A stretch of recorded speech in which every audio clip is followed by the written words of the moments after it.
दिखाई देते हैं। परेशान तो रहूंगा ना पार्वती, आखिर एक बेटी का बाप जो ठहरा, अब उसके हाथ पीले करने का समय आ गया है।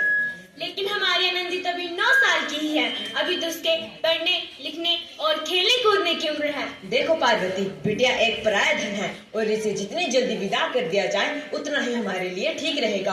आज से उसकी पढ़ाई लिखाई बंद। पर बापू, इसमें मेरी क्या गलती है? मुझे पढ़ाई करने क्यों नहीं देते बापू? तेरी गलती है कि तू एक लड़की है, लड़का होती तो क्या बापू, लड़का होती तो क्या? ए लड़की, ज्यादा जबान मत चला वरना तेरी जबान खींचकर बाहर निकाल दूंगा। बापू, मैं पढ़ लिख कर कुछ बनना चाहती हूँ, मेरी पढ़ाई ना रोको बापू। देख बेटी, तुझे पढ़ना है तो पढ़, पर पूरी जिंदगी अपने बाप की छाती पर बोझ बन के मत रहे बिटिया। बापू, मेरी उम्र अभी पढ़ाई लिखाई की है, मैं पढ़ लिख कर डॉक्टर बनना चाहती हूँ। पढ़ाई पढ़ाई पढ़ाई, हार मेरे गई तेरी पढ़ाई। आज तेरी किताबों का काम तमाम कर दूंगा। बापू, यह तुमने क्या किया? तुमने इस किताब को नहीं, किताब के साथ मेरे सपनों को भी फाड़ दिया, सपनों के साथ फाड़ दी मेरी किस्मत। किताबें सिर्फ छोरों के हाथ में अच्छी लगती हैं, छोरियों के हाथ में सिर्फ मेहंदी अच्छी लगती है, मेहंदी। बापू, लड़का लड़की में भेदभाव करना अपनी दोनों आंखों में भेदभाव करने के समान होता है। एहसान मान की तो अभी तक जिंदा है, वरना बचपन में ही तेरा गला घोट के तुझे भौंर दिया होता तो आज ये दिन ना देखना पड़ता।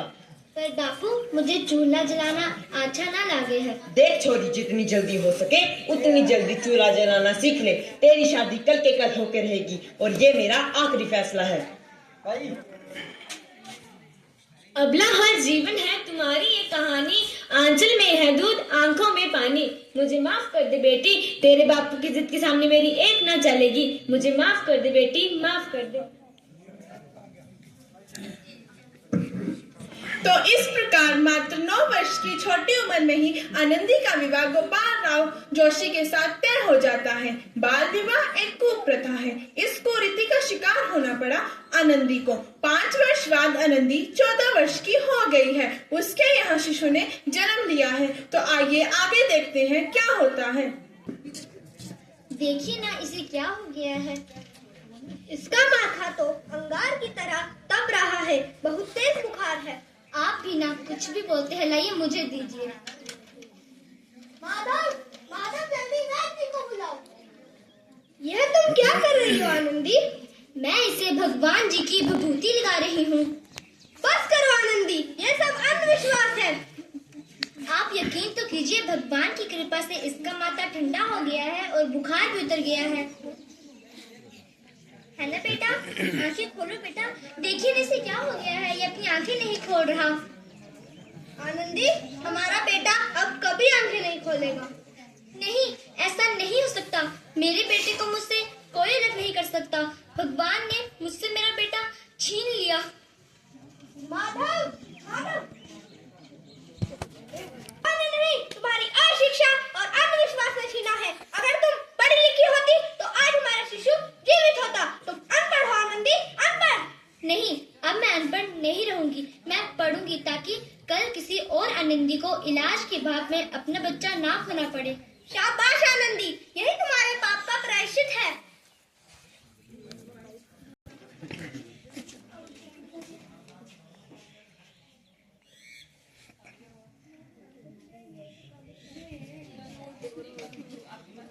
आनंदी, तुम्हारी 12वीं का परिणाम आ गया है। तुमने पूरी कक्षा में प्रथम स्थान हासिल किया है। क्या मैंने पूरी कक्षा में प्रथम स्थान हासिल किया है?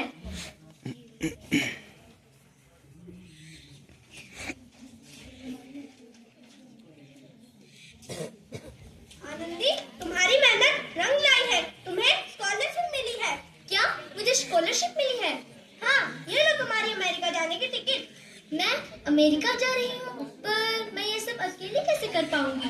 अपने आप को इतना कमजोर क्यों समझ रही हो आनंदी? फिर इतनी पढ़ाई लिखाई का क्या फायदा? तुम अभी गवार की नहीं, गवार नहीं हूँ मैं जाऊंगी। तो इस प्रकार 7 अप्रैल 1883 को आनंदी अमेरिका के पेंसिल्वेनिया के लिए रवाना हुई और 3 साल बाद डॉक्टर ऑफ अमेरिका बनकर लौटी। इधर आनंदी के पिता की तबीयत कुछ अधिक ही खराब हो गई है। तो आइए आगे देखते हैं क्या होता है।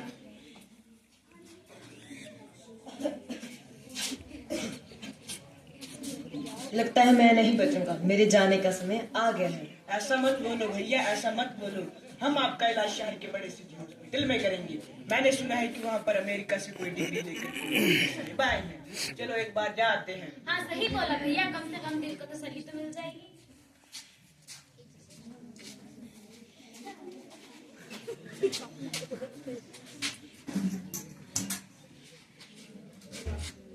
इनकी तबीयत तो बहुत ही खराब है, कोई चमत्कार ही इन्हें बचा सकता है। ऐसा मत बोलो साहिब, डॉक्टर जी कब आएंगे? लो आ गई डॉक्टर साहिबा, जल्दी देखिए, इनकी तबीयत बहुत ही खराब है।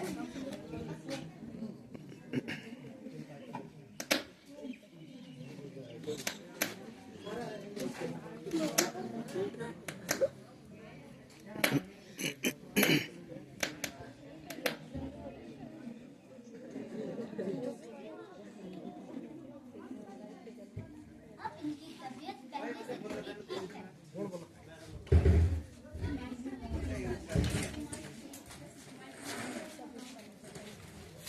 मुझे डॉक्टर साहब ने बचा लिया। कहाँ है डॉक्टर साहब?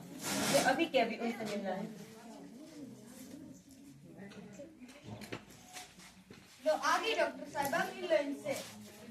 धन्यवाद डॉक्टर साहब, धन्यवाद, आपने मेरी जान बचाई है। कहिए ये गरीब आपको बदले में क्या दे सकता है? वचन चाहिए मुझे, कैसा वचन? कि कभी ये नहीं कहोगे कि लड़कियां कुछ नहीं कर सकती। अरे भैया, आपने पहचाना नहीं? ये आपकी बेटी आनंदी है। आनंदी मेरी बेटी आनंदी? डॉक्टर? हाँ बापू, वही आनंदी जिसके लिए तुमने चूल्हे और धूल्हे के अलावा उसके हाथ पीले करने के बारे में सोचा था। मुझे माफ कर दे मेरी बेटी, मुझे माफ कर दे। मैं तुम्हारे गुनहगार हूँ बेटी, मुझे माफ कर दे। नहीं बापू, मैं तो तुम्हारा एहसान चुका रही हूँ। याद है ना अपना एहसान जो तुमने बचपन में मुझे चुकाया था? ताने सुनाकर जीते जी मार डाला था मुझको। बोलो बापू, अब बोल कर किस किस को मारोगे? मुझे माफ कर दे मेरी बेटी, मुझे माफ कर दे। हाँ बेटी आनंदी, अपने बापू को माफ कर दो। अगर सुबह का भूला शाम को घर आ जाए तो उसे भूला नहीं कहते। बापू, तुम ही तो कहते हो किताबें सिर्फ लड़कों के हाथ में अच्छी लगती है, लड़कियों के हाथ में तो सिर्फ मेहंदी अच्छी लगती है। मेहंदी एक का पढ़ना दूसरे का ना पढ़ना सामाजिक अपराध है बापू, सामाजिक अपराध।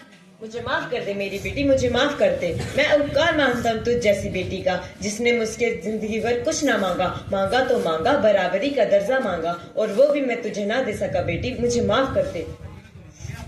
नहीं बापू, बड़ों के हाथ अपने से छोटों के सिर पे अच्छे लगते हैं, उनके पाँव में नहीं।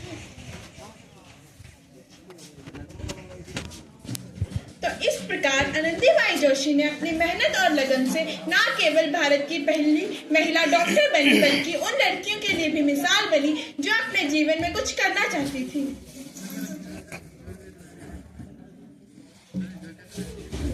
मैं पार्वती आनंदी की माँ। अबला हर जीवन है तुम्हारी ये कहानी, आंचल में है दूध आंखों में पानी। मैं आनंदी का पिता। किताबें सिर्फ छोरों के हाथ में अच्छी लगती है, छोरियों के हाथ में सिर्फ मेहंदी अच्छी लगती है, मेहंदी। मैं आनंदी, लड़का लड़की में भेदभाव करना अपनी दोनों आंखों में भेदभाव करने के समान होता है।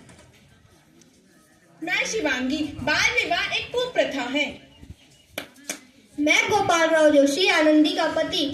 फिर इतनी पढ़ाई लिखाई का क्या फायदा? मैं डॉक्टर, लो आ गई डॉक्टर साहिबा, मिल लो इनसे। मैं माधव, अगर सुबह का भूला शाम को घर आ जाए तो उसे भूला नहीं कहते। धन्यवाद।